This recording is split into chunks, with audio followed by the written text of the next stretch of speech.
Hello friends, तो आज की वीडियो में हम लोग करने वाले हैं इंटरकल्चरल पर्सपेक्टिव। तो फ्रेंड्स, ये आपका ब्लॉक नंबर है। आपका ब्लॉक नंबर ये 7 है और यूनिट नंबर 1 है। ये हमारा यूनिट नंबर 1 का लास्ट टॉपिक है। इसके साथ ये आपका जो ब्लॉक है कंप्लीट हो जाएगा। फ्रेंड्स, यहाँ पे हम लोग देखेंगे इंटरकल्चरल पर्सपेक्टिव। तो जैसे कि हमने देखा पिछले वीडियो में कि समझा कि जो एक पर्सपेक्टिव होता है किसी भी चीज़ को जो लेकर जो नज़रिया होता है वो लंबे समय तक नहीं रहता। मतलब कि वो हमारी एज के हिसाब से जैसे कि हम मैच्योर होने लगते हैं तो हमारा नज़रिया होता है किसी भी चीज़ को लेकर वो चेंज हो जाता है। हम एक जगह से दूसरी जगह घूमते हैं तो उधर से भी जो हमारा नज़रिया होता है वो चेंज हो जाता है। जो हमने बुक पढ़ी है या कोई भी नॉवल पढ़ा है और जब उसी को हम एक फ़िल्म की फॉर्म में देखते हैं तो हमारा नज़रिया जो है थोड़ा और चेंज हो जाता है। तो इस तरह से जो मास मीडिया है, सोशल मीडिया है, अपना जो रोल प्ले करता है हमारे पर्सपेक्टिव को चेंज करने में। अब यहाँ पे हम लोग देखेंगे कि जो एक पर्सपेक्टिव है मतलब डिफरेंट कल्चर में वो कैसे चेंज होता है। तो अब जैसे हमारा जो देश है वो एक मल्टी कल्चरल देश है। यहाँ पे अलग अलग कल्चर के जो लोग हैं वो हमें मिलते हैं और यहाँ पे हमारी जो संस्कृति है, हमारे जो रीति रिवाज है वो बहुत ज़्यादा डाइवर्स हैं। जो विंध्या माउंटेन है ये क्या करता है हमारी कंट्री को दो बराबर हिस्सों में बांटता है, नॉर्थ एंड साउथ में। तो जैसे अगर बहुत ही इंटरेस्टिंग बात है कि जैसे हम जो नॉर्थ के लोग हैं, हमारा जो बहुत सारे जो कल्चर है वो डिफ़र करता है साउथ के लोगों से। हमारा खाना पीना, पहनावा, भाषाएं हमारी। तो हम मतलब नॉर्थ की लैंग्वेज को तो लगभग थोड़ा बहुत समझ भी पाते हैं, बट अगर हम साउथ की लैंग्वेज को देखें जैसे तमिल वगैरह, मलयालम, वो हमें अच्छे से मतलब उनको हम अंडरस्टैंड नहीं कर पाते। तो मतलब कितना ज़्यादा डिफरेंस है उनके कल्चर में और हमारे में। तो यहाँ पे जैसे ही जो मतलब हमारी इंडिया की डिवीज़न है नॉर्थ और साउथ इंडिया में, तो यहाँ पे भी जो है वो क्या होता है कल्चर होने के डिफरेंट कल्चर होने की वजह से जो लोगों के जो पर्सपेक्टिव है किसी भी चीज़ को लेके वो डिफ़र करते हैं। अब यहाँ पे क्या होता है कि जैसे यहाँ पे क्या है बहुत सारे कल्चर हैं।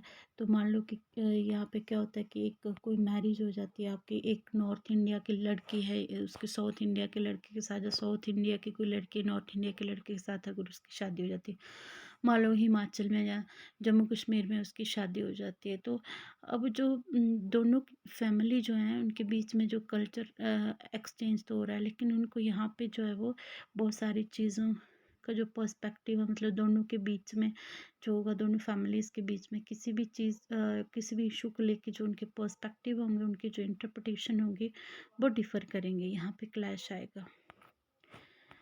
इसके बाद हम लोग देखते हैं कि जो हमारा इंडिया है ये मल्टीलिंगुअल है, मतलब यहाँ पे बहुत सारी भाषाएं बोली जाती है। यहाँ की संस्कृति अलग अलग है। अगर नॉर्थ साउथ ईस्ट वेस्ट की हम देखें तो संस्कृति जो है वो डिफ़र करती है। यहाँ पे जो बहुत सारे धर्मों के लोग मिलजुल कर रहते हैं, जैसे कि हिंदू, मुस्लिम, सिख, ईसाई। तो अगर आप देखोगे कि ये जो अलग अलग धर्मों के, अलग अलग भाषाओं के, अलग अलग जो संस्कृति के लोग हैं, तो इनके जो पर्सपेक्टिव रहता है मतलब किसी भी चीज़ को इंटरप्रेट करने का, तो वो अलग अलग रहता है।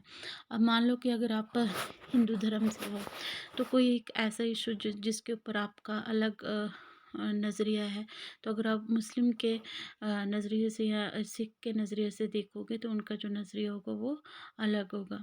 अब यहाँ पे बात करी गई है कि जैसे हमारे जो इंडियन थे वो जब वो अब्रॉड गए, जब वो पहली जो जनरेशन थी वो अब्रॉड गई, तो वो अपने साथ जो है वो कुछ कल्चर लेकर गई, और वहाँ पे जब उन्होंने अपना जो नए कल्चर में गए वहाँ पे, तो उनको काफ़ी जो है वो प्रॉब्लम फेस करनी पड़ी वहाँ पे एडजस्ट होने में।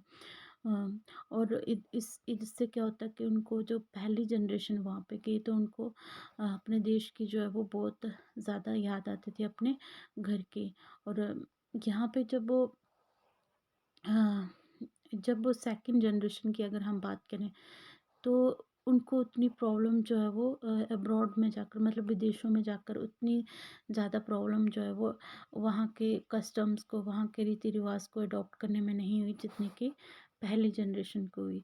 तो अब हम यहाँ पे देखते हैं कि जो यहाँ पे जो डायस्पोरिक राइटिंग है तो इनके अलग अलग पर्सपेक्टिव है। अब जो हम देखेंगे कि जो डायस्पोरिक राइटिंग क्या होती है, माइग्रेशन के जो एक्सपीरियंसेस होते हैं, माइग्रेंट्स के जो एक्सपीरियंसेस होते हैं उनके बारे में होती है। तो अगर जो डायस्पोरिक जो राइटिंग है, मतलब जो माइग्रेशन राइटिंग लिख रहे हैं, प्रवासी जो साहित्य लिखा जा रहा है, तो यहाँ पे जो पहली जनरेशन का जो पर्सपेक्टिव होगा तो वो कुछ और होगा, मतलब और जो जो दूसरी जनरेशन होगी उसका जो है वो कुछ और पर्सपेक्टिव होगा अपने मदरलैंड को लेके, जहाँ जिस भी लैंड में जाके वो माइग्रेट हुए हैं तो वहाँ पे उनका जो पर्सपेक्टिव है वो डिफ़र करेगा जनरेशन 1 और जनरेशन 2 का। जनरेशन 1 क्या हुई कि जो हमारी पहली जनरेशन वहाँ पे गई, और सेकंड होगी उनके बाद जो जनरेशन वहाँ पे गई, मतलब उनके जो बच्चे हैं, तो उनका जो नज़रिया है वो बिल्कुल जो है वो विदेशों को लेके, वहाँ के कल्चर को लेकर जो है वो चेंज हो जाएगा। तो इस तरह से हम देखते हैं कि जो हमारा देश है वो क्या है, मल्टीलिंगुअल है, मल्टीकल्चरल है, मल्टी यहाँ पे रिलीजन्स हैं। लेकिन यहाँ पे कि जो किसी भी जो नरेटिव्स को लेके, क्योंकि हम नरेटिव्स की बात कर रहे हैं, तो किसी भी नरेटिव को लेके जो हमारा नज़रिया होगा वो चेंज होगा। यहाँ पे हम पोइट की बात करते हैं, गुरुदेव रविंद्रनाथ टैगोर जी की बात करते हैं, तो उनको वो एक नोबेल प्राइज़ विजेता भी हैं, जिनको 1913 में जो है वो नोबेल पुरस्कार मिला था। पहले एशियन थे जिनको नोबेल पुरस्कार मिला था, उनकी जो पोइम की कलेक्शन थी गीतांजलि के लिए। तो ये एक जो रविंद्रनाथ टैगोर जी थे, ये म्यूज़िक कंपोज़र भी थे और सिंगर भी थे। तो उन्होंने कुछ सॉन्ग्स भी गाए हैं, और उनके जो म्यूज़िक का जो इन्फ्लुएंस है तो वो ना सिर्फ वेस्ट बंगाल में हमको दिखाई देता है, बल्कि जो बॉलीवुड की जो फिल्में हैं उनमें जो म्यूज़िक है तो उनका इन्फ्लुएंस दिखाई देता है। जैसे चूँकि मेरे मन को किया तूने क्या इशारा, तो इसमें जो इन्फ्लुएंस हमें दिखाई देता है रविंद्रनाथ जी के म्यूज़िक का। तो यहाँ पे हम देख सकते हैं कि किस तरह से जो मतलब इनका जो इनकी जो राइटिंग्स है, इनके लिटरेचर है, उसके उनका जो असर है वो अलग अलग अलग अलग अलग जगहों पे अलग अलग तरीके से रहा। तो फ्रेंड्स, इसके साथ जो है वो हमारा यूनिट सम अप हो जाता है, और हाँ, आई होप आपको जो अच्छे से समझ आया होगा। ये शिफ्टिंग पर्सपेक्टिव, इसको याद रखना बहुत इजी है, इसमें कुछ भी नहीं है फ्रेंड्स, बस इतना देखना है आपने कि एक जो किसी के सोचने का नज़रिया है, या किसी भी चीज़ को लेकर, कोई भी लिटरेरी वर्क को लेकर जो इंटरप्रिटेशन होती है हर एक इंसान की चेंज होती रहती है हमारी एज के हिसाब से। बचपन में हम जिन चीज़ों को अपने अलग पर्सपेक्टिव से देखते थे, तो अब वो जो वाला नज़रिया वो हमारा चेंज हो गया है। कि जैसे हमारी मदर हमें बचपन में बताती थी कि चंदा मामा है, तो अब हमें पता है कि चंदा मामा नहीं है, वो एक नेचुरल सैटेलाइट है अर्थ का।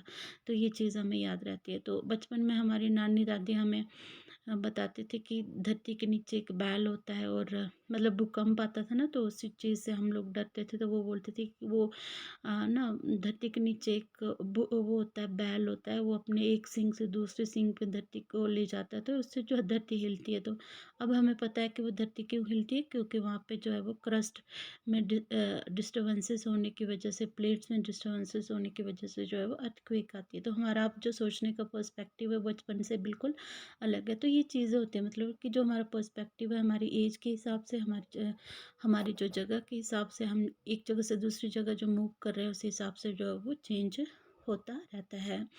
तो जैसे हम जो हमारे जो जो भी लिटरेरी वर्क्स होते हैं, कोई भी नॉवेल्स होते हैं, प्ले होते हैं, जब उनको फ़िल्म की फॉर्म में, डायलॉग की फॉर्म में, म्यूज़िक की फॉर्म में, साउंड की फॉर्म में सुनते हैं, तो वो हमें लंबे समय के लिए याद रहते हैं, और उनकी रिटेंशन जो है वो ज़्यादा बढ़ जाती है एज़ कम्पेयर टू अगर हम सिंपली एक टेक्स्ट को पढ़ते हैं। तो आई होप आप भी मेरी वीडियोज़ को सुनकर जो है वो, मेरी ऑडियोज़ को सुनकर जो है वो बेनिफिट लोगे, और आपको अच्छे से जो है वो लंबे समय के लिए मेरे पढ़ाए हुए टॉपिक याद रहेंगे। होप मुझे यही है कि आप अच्छे से पढ़ाई करोगे और एग्ज़ाम अच्छे से जाएंगे आपके। तो फ्रेंड्स, इस वीडियो के साथ ये चैप्टर भी आपका, ये ब्लॉक आपका जो है वो कंप्लीट होता है। तो बने रहना मेरी वीडियो के साथ। तो अभी नेक्स्ट जो है MEG 19 पे मैं वीडियोस डालने वाली हूँ, उसके बाद फिर MEG 15 पे मैं वीडियोस डालूँगी। Thank you very much.